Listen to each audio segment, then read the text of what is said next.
তুমি তোমার জীবনের উদ্দেশ্যটাকে ফিক্স করো। ঠান্ডা মাথায় আজকে রাতের বেলা চিন্তা করবা আল্লাহ পাক তোমাকে কি জন্য দুনিয়ায় পাঠিয়েছেন।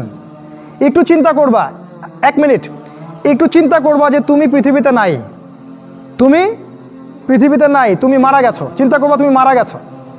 এরপর চিন্তা করবা তুমি যে মারা গেছো পৃথিবীর কারো কোনো সমস্যা হচ্ছে কিনা।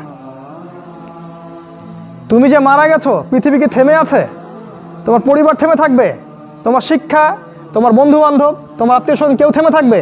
কেউ থেমে থাকবে না। তুমি পৃথিবীতে থাকো বা না থাকো কারো কিছু আসে যাবে না।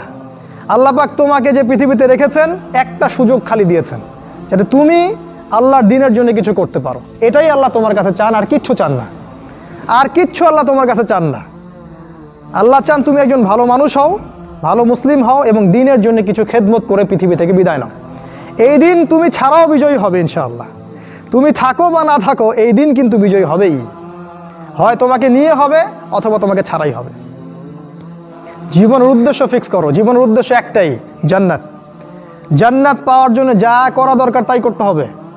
কোরআন হাদিস মেনে চলা থেকে শুরু করে আমল করা, আদব আখলাক সব কিছু এর মধ্যে চলে আসবে ইনশাআল্লাহ। আল্লাহ পাক তোমাকে পথ দেখাবেন। আগে তুমি জীবনের উদ্দেশ্য ফিক্স করো।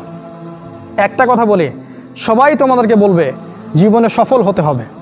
অনেক কথা আমি বলছি আমার ব্যক্তিগত অভিজ্ঞতা থেকেই বলছি।